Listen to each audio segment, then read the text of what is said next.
Okay, dear friends, I'm back. Today, I'd like to come back the Vulnhub, and the machine would be SickOS.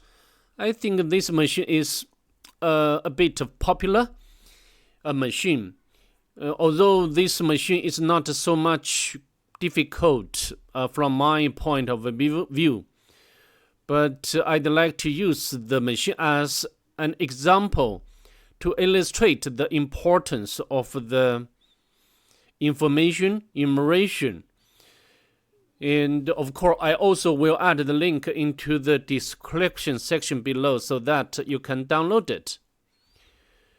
Before we begin today's video, if you don't mind, please subscribe to my channel and leave a like below.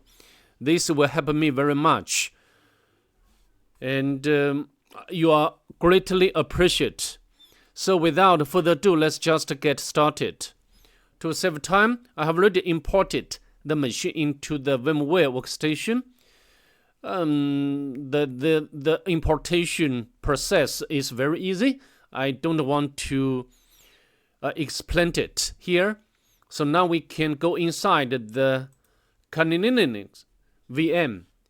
And as you can see, I've already done the nmap scanning with options like scene scan, the virtual scan, the default script scan.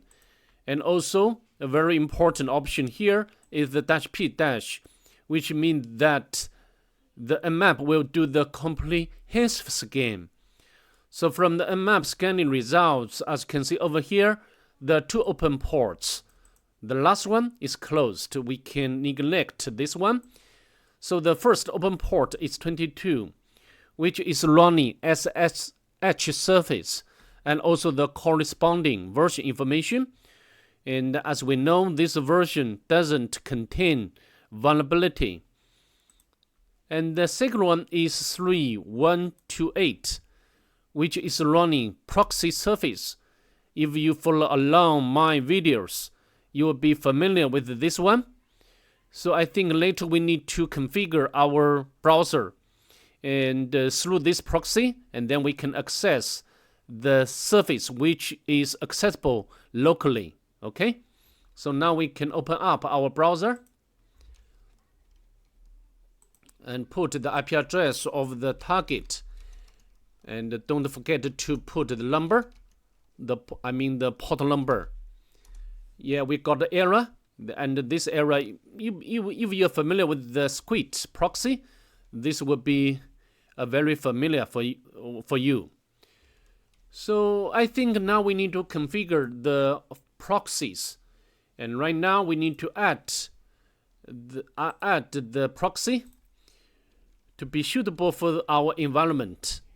And the SickOS and the IP address is the target IP address, and the port number we have already know that, and then we can save.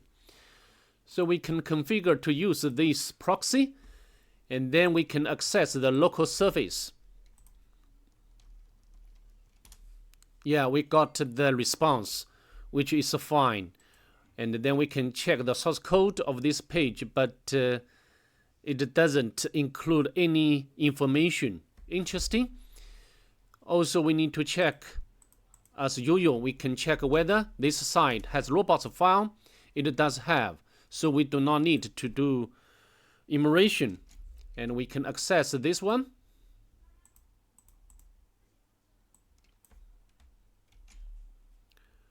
I think this is some stuff of the Wolf CMS.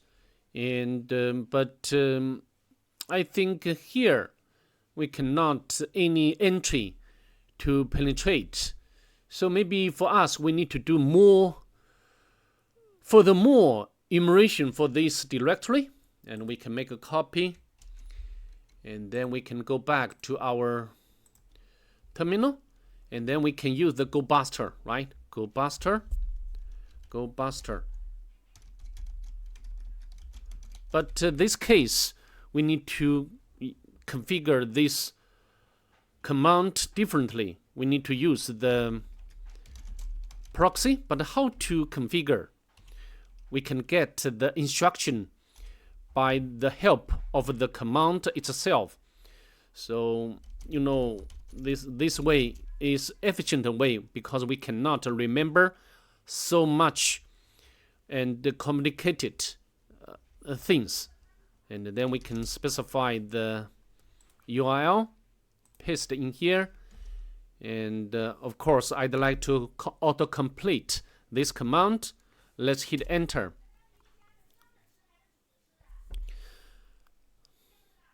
Oh, sorry, I need to the target IP address would be different. As you can see, we got some directories, also some files.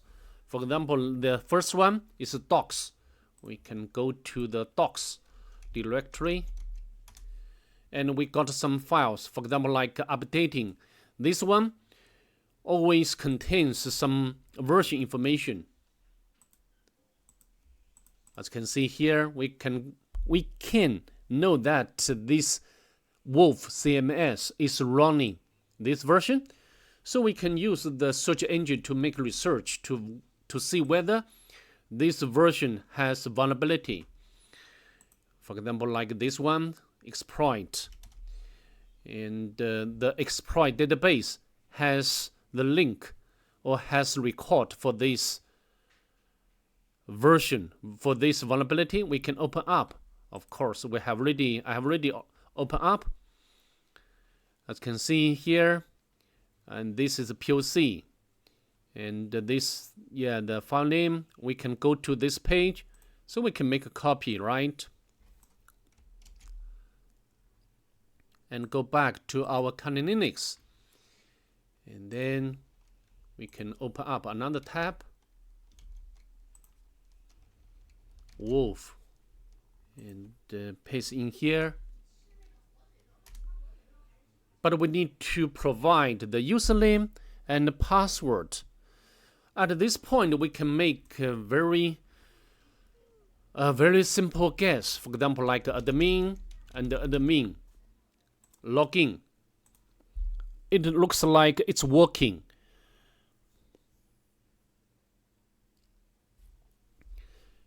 If the target has login function, we need to use different techniques. And the first technique you have to check, you have to test, is weak credentials, like admin, and the password is admin, or the password is password itself. And if this cannot work, maybe we can try something else. For example, like login bypass technique. Yeah, as you can see, we successfully log in, and in the panel you can see we can upload the file. And of course, we need to prepare the reverse. I think we do not need to go on our directory enumeration anymore. And then we can, of course, I have already prepared the shell, reverse shell.php. Okay, so you can download such a script from the Pentest monkey. And if you're a pen tester, I think you know this very well. Now we can go back to our browser and select this file and upload. Yeah, it's successful. Now we can go back to our exploit database. Yeah, we have already uploaded the file. Now you can access the file, and the directory or the location should be public. I think also we have already know that directory from the enumeration. And now we can open up another tab, Wolf, and the public, and the name is shell. Maybe we can click. Yeah, this file is what we've just uploaded. And before we access this file, we need to set up the listener first. Can Now we can click this file, and then go back to our terminal. As you can see, we have already obtained the reverse shell originated from the target. Next, we may make it to be interactive or spawn the bin bash. So the way is to use Python, but we need to check the version of the Python on the target. Yeah, Python 2 is there, and we can use the pty module.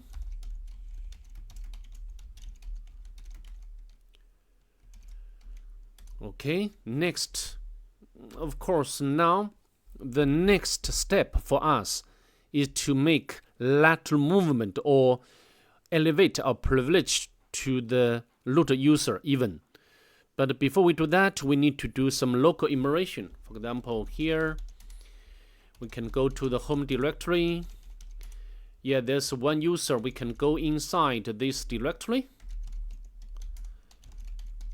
but nothing special here. And then we need to walk through the whole or entire file system, especially inside the var directory. And we can go to the backups directory and list all files, but nothing there. We do not have permission to read. And then we can go to the www directory, and we can go to the wolf cms directory, and here has config php file, which always contains confidentials. For example, like password or username. In this case, we can find the password, for example, here. So maybe we can, so maybe this password is reused by the user, I mean the system user. We can try that, SickOS, and we can paste the password here. As you can see, we did it. And now we can run. At this point, we need to elevate our privilege to root user. The first thing we can check is sudo. And the password, we can paste the password again. Yeah, we can run all commands without supplying the password of a root user. So the elevation itself will be very easy. And we can simply run sudo bin bash. As you can see, we have already become the root user. Next, we can navigate to root directory, and then we can get the root flag. Yeah, this root flag, the file name is very long, but it doesn't matter at all. You know, we have already can view this file or root flag root. You have successfully completed this machine. So that's pretty much it. I hope to see you in the next one. Bye. Have a good day.